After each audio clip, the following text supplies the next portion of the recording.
So I'm actually recording this intro off of my phone because of some technical difficulties. But anyways, in this video, I'm gonna be showing you how I set up my indicators, how I use the EMA line, VWAP, the volume, basically stuff like that. I'm just gonna take you through Thinkorswim, show you how I can add the indicators and how I can customize the support and resistance lines. Also, I've been working on this trading journal calculator to give everybody. So I'm gonna explain more of how that works. So make sure you watch the entire video so you don't miss out on any of that. It's not completely done yet, but I'm gonna talk about it through this video, kind of show you what it looks like, how it works. If you're new to the channel, I'd appreciate it if you go ahead and subscribe. I would appreciate it if you guys hit that like button if you get any value out of this video. So I'm gonna go ahead and take you guys into my screen. So let's get to it.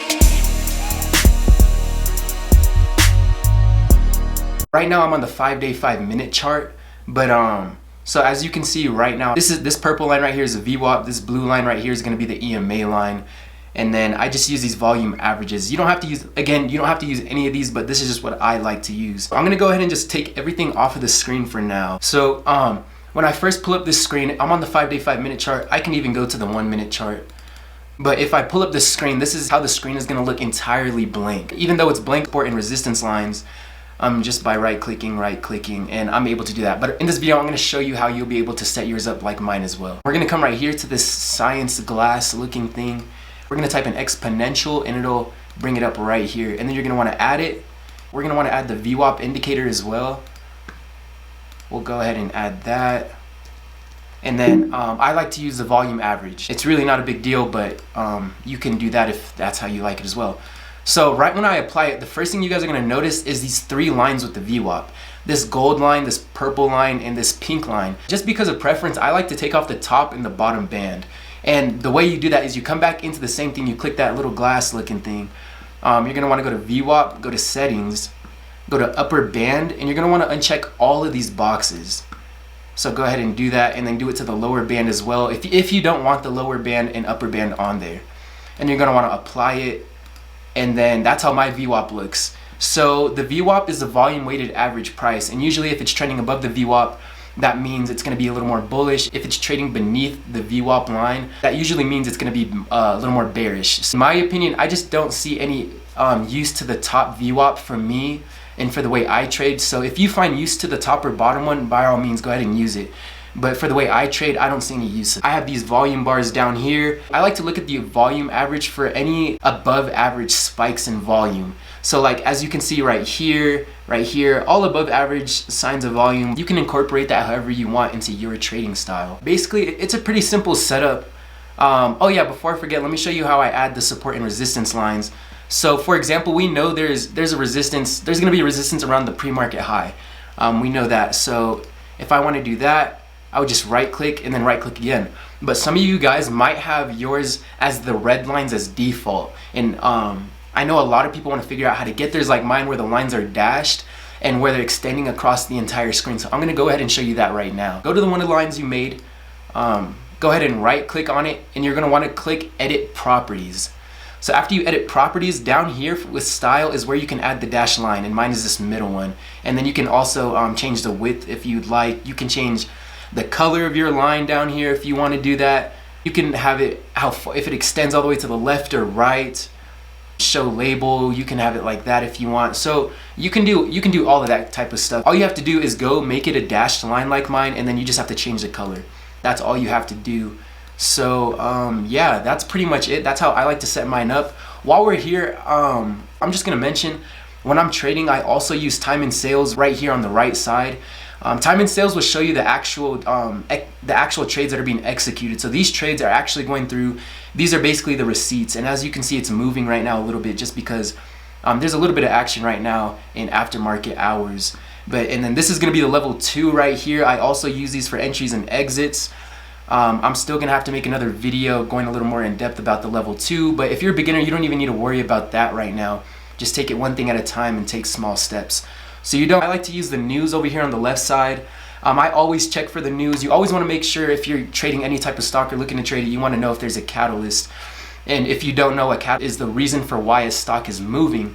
So that is another reason I also check for catalysts.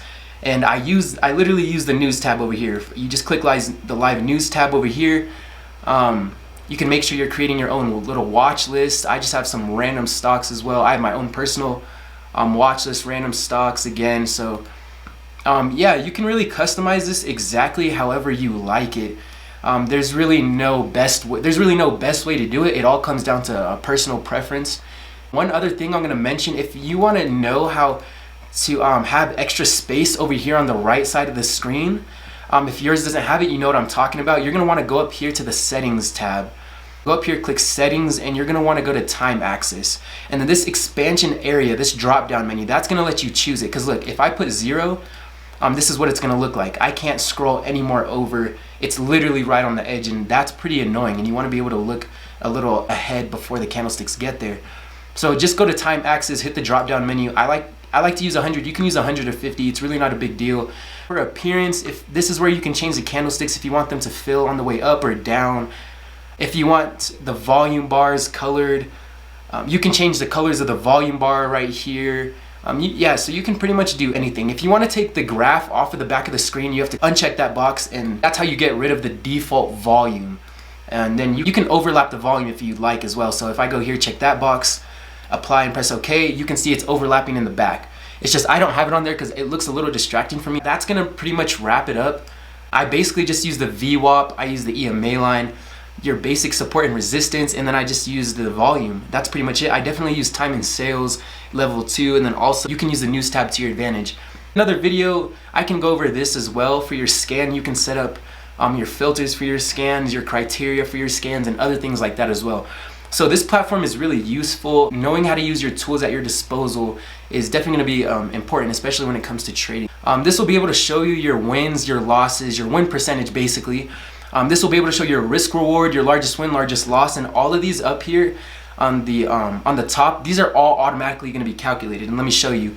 So you would type in the dates, you can type in the time of day if you followed your plan or not. A lot of these are going to be drop down menus. And then you'll be able to type in what ticker, if it was a day swing long-term trade, what was it? If you're trading options, calls or puts, if you're shorting or going long, what pattern did you use? In these patterns, you can customize these all to your patterns that you use. So this is going to be fully customizable. You're going to be able to change the colors in here, everything. So if your target was hit, did you get shaken out, stopped out, how many shares you purchased? So as you can see, if I change the share count purchased and press enter, it's going to automatically calculate it over here. So again, and if I change it to 1,000 shares, it's automatically going to calculate it. It's going to show you your largest win, largest loss. This was a long position, this would be a loss. So look, now it'll show you your risk to reward. It shows you your win percentage just by making this a loss, switching it from long to short. But as you can see, you're going to be able to do all of that. I'm still doing a couple more things to it, but you're going to definitely be able to customize this exactly how you like. Keeping track of your trades is going to be crucial if you really want to make gains in the market. You're going to take a look back at your work, and you're going to want to cut out what's not working, and you're going to want to double down on what is working and only focus on that. And by having a trading journal and Excel and your spreadsheets and things like that, it really just lays everything out for you in front of you, so you can just have a good look at what's going on, what you need to cut out, and just basically how you can improve overall. So that's going to pretty much wrap up the video. If you enjoyed it or got any value out of it, I'd appreciate it if you hit the like button and subscribe to the channel. I'm definitely going to be posting a lot more to help you guys out, especially the beginner traders, so you guys aren't left in the dust or left behind or anything like that. But I really appreciate the support. Make sure you subscribe to the channel so you don't miss any announcements, so you don't miss any videos when I talk about releasing the trading journal calculator. If you haven't already, the link for the Discord chat is going to be in the description down below. Go ahead and check that out. If you want to find me on any of my socials, all of that information will be down in the description. I really hope you got some value out of this video. Catch you guys in the next one.